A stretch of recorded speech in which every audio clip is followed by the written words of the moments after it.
Hi, my name is Dr. Felucia. I'm a licensed psychologist. And in today's video, I'm going to be talking about how spiritually abusive environments and spiritually abusive people condition you to be silent. Now, as a spiritual abuse survivor, I'm sure you have wondered from time to time about why it was so hard for you to just speak up about what was going on. And also, a lot of people have put similar experiences in the comment section where they talk about trying to bring up an issue within a spiritually abusive environment or with a spiritually abusive person, only to be treated in a way that makes it harder to speak up. Okay, so in the video, I'm going to be talking specifically about how spiritually abusive people and spiritually abusive environments rig the game, so to speak. And so whatever you do in these types of situations, you won't really get any justice or have the issue addressed. And whatever outcome you take, or not outcome, but whatever choice you take, whatever path you take, whatever choice you make, it's always going to be met with such resistance and such pain, and punishment that it just makes it very difficult to speak up. And most people, after a while, just remain silent. And so I'm going to talk about how that happens in this video.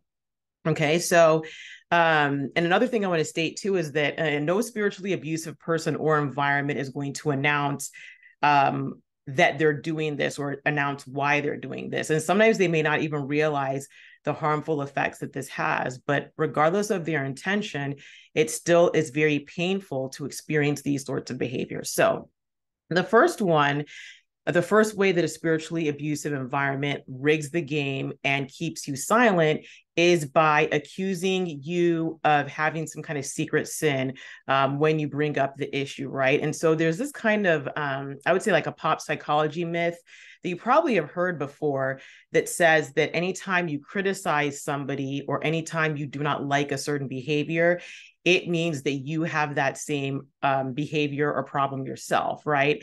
And and that's not necessarily true, of course. If someone brings up an issue or they say they don't like something, they could have some of those same characteristics or traits or issues.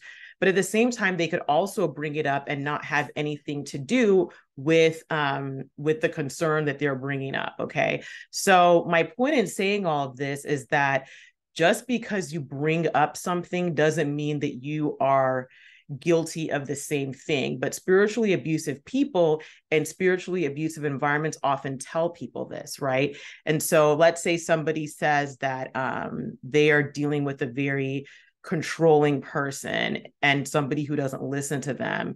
The spiritually abusive person or environment will turn around and say, well, you know what? The reason you have such a problem with this is because you yourself are controlling. You yourself don't listen to people. And so you need to go take care of your own issue first. And they may even quote Bible verses about, taking the speck out of your own or the plank out of your own eye before you take the speck out of someone else's, right? And so they'll use either some kind of cliche or twist some kind of scripture to make you feel like the bad person for bringing things up. And also that puts you on the defensive.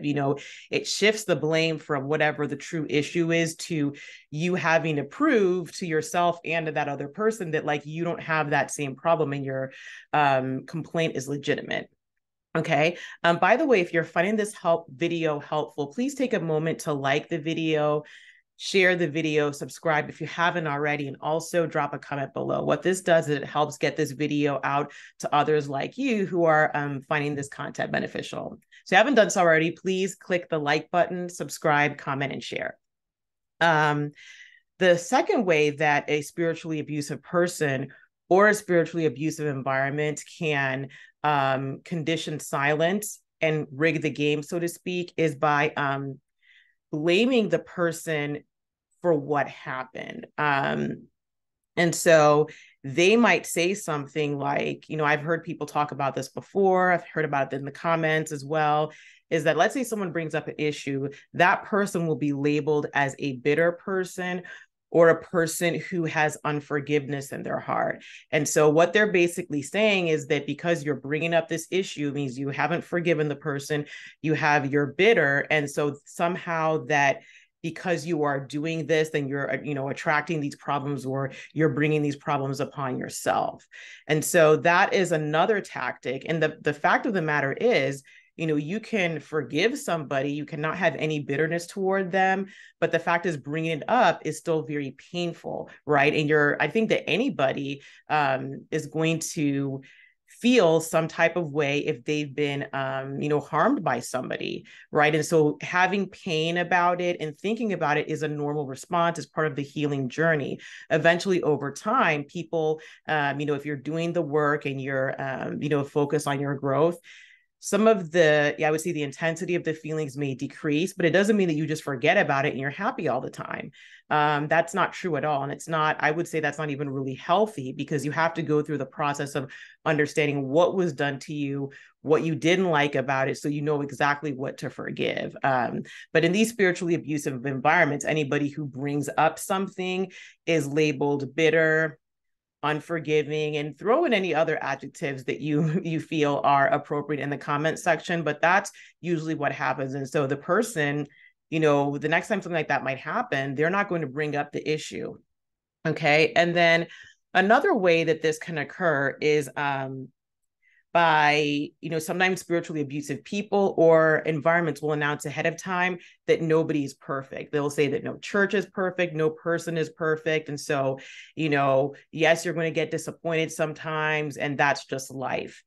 And while that might be true, and remember, I say this in a lot of my videos, that the things oftentimes that spiritually abusive people and environments say have some degree of truth to it.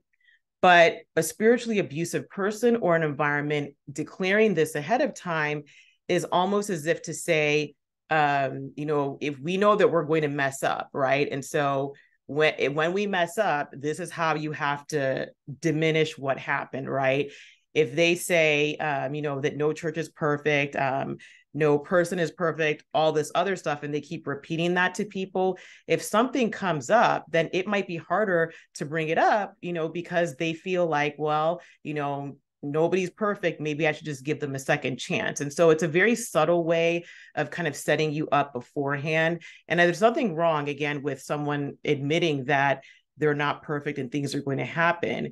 But when this comes from a place of health, there are also plans and steps in place to deal with conflict, not just, hey, nobody's perfect and that's that.